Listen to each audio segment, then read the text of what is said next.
Stupid AVG antivirus. Sorry, guys. This is Bobby Jacoby again, and I'm starting the official real segment that, that I want to start called Video Game Shenanigans. It'll be basically about video games that are fixing to come out and what the story is behind them, and it just paused. There we go. Sorry about that. But today I will be reviewing Dragon Age, or previewing, not reviewing, sorry, Dragon Age 3 Inquisition. Big fan of the first two. I mean, they did a lot of groundbreaking stuff with Dragon Age and Dragon Age Origins and Dragon Age 2. I mean, being able to conversate like you do,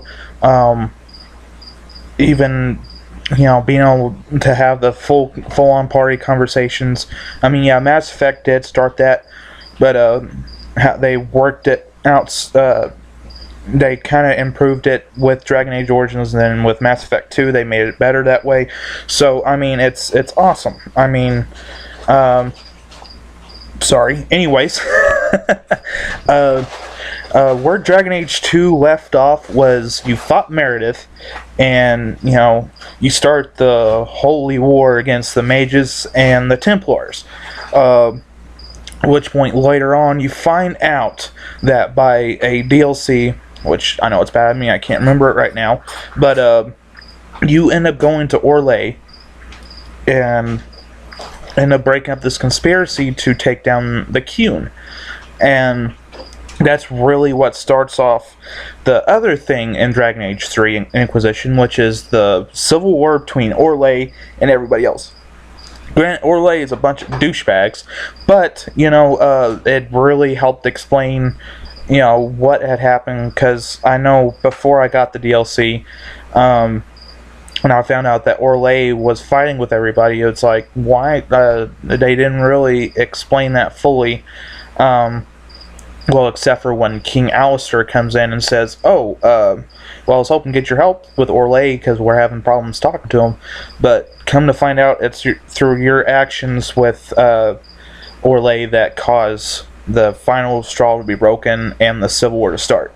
At the end of the second one, they're both trying to find the champion in Kirkwall and the hero of Ferelden. And the main reason right there is they're afraid that is it the Sixth Blight? Or sorry, Seventh Blight is going to happen, and the Grey Wardens, except for the hero of Ferelden and a few others, have been wiped out, just wiped clean. And the only two other people that they thought could have successfully fought off the Blight was Meredith, who is now dead, or the champion of Kirkwall. And the story takes place with the third, the third hero, which they haven't even named who it's going to be, well, of course, but, what's the official title and everything else. I looked it up. It looks like it'll be coming out in October, end of September, or early October, and if it gets bumped, it's not because of any other games, but they're just, really truly trying to fix the bugs in it, and testing, because they take Dragon Age, make all the engines work on it, and then transition it into Mass Effect. Because if you've noticed, Mass Effect did come out first, and then Dragon Age Origins came in and did the whole customization of your character, stuff like that, and then Mass Effect 2, they started doing that. Then Dragon Age 2 came out, and then Mass Effect 3 came out. So I imagine a little while after Dragon Age 3 Inquisition comes out, they will start talking about Mass Effect 4, even though I personally think 3 should have been, as far as I knew, they were done with it, but that could be just me. But I am really hoping this goes good. The map is supposed to be 2 times larger than any other Dragon Age because of the fact that Orlais is involved. You're supposed to actually go into Orlais and fight there. You have Ferelden, you have Kirkwall. They're basically combining a lot of the elements from the other two world-wise and putting it here. And it has been a guarantee that every level will have a different setting. That was a big gripe. Even I agree with that with Dragon Age 2. That too many of the environments were reused and reused and reused. I mean, yeah, they're in a city, but come on, they could have made it just a little bit different. But, I guess when you're a multi-billion dollar company that makes really badass games, you can kind of take shortcuts sometimes. But, BioWare and, EA Games know how to make a good game. They know how to demographically advertise it and everything to the customers and just keep on going and going. I mean, hell, even with when EA Games came out with Def Jam Fight New York or Fight for New York, I love that game, and everything else like that. Now, granted, the next one for the 360 kind of blew the head, but other than that, James Bond, you can't GoldenEye, you can't get any better than that. And they were the ones that set that up. So, that's my personal opinion. I would love to see... Sorry, I know it's being read in here.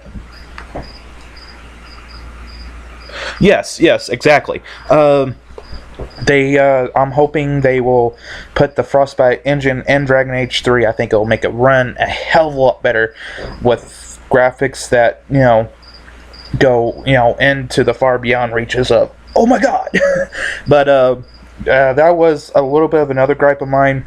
I think, the humans they made look just fine, but the elves and the dwarves didn't necessarily stick with the aesthetic of the first one. I know it's a dumb gripe, but I felt like it looked too cartoonish. I wish they would have kept them a little bit more, at least even the dwarves look more originally what they did in the first one than the elves. They made the elves look more alien-like, and it just didn't sit with me quite well. But, other than that, pulled the most hilarious thing I've ever done in video games with Dragon Age 2, and that was the High Dragon. Granted, this time around, I was way more higher level than the High Dragon, and it took me 5 minutes to beat him, 2 potions for each character, if even that. So it was way easier, but, playing it on the PS3,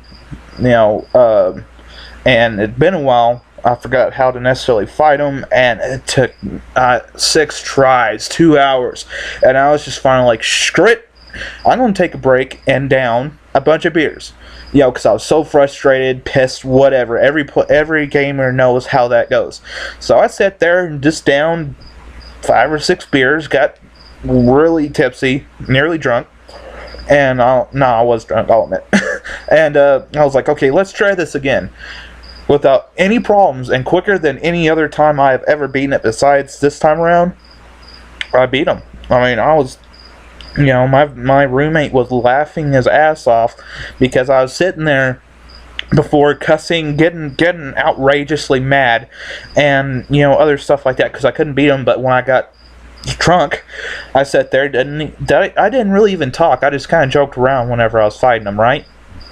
And just utterly wiped the dragon, across the map with it. So if someone's that willing to play the game and beat a portion of it to get, by getting drunk, how more hilarious can you get? And nostalgic, I guess. But besides the time I got absolutely smashed and got like a 79 combo move with on Tony Hawk Underground 2. But I digress.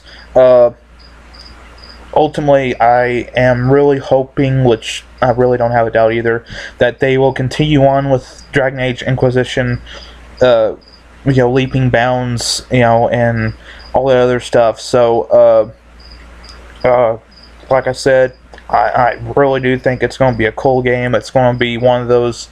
so far Dragon Age Origins and Dragon Age 2 have been top sellers, Game of the Year, or running for the Game of the Year, if not Game of the Year. So,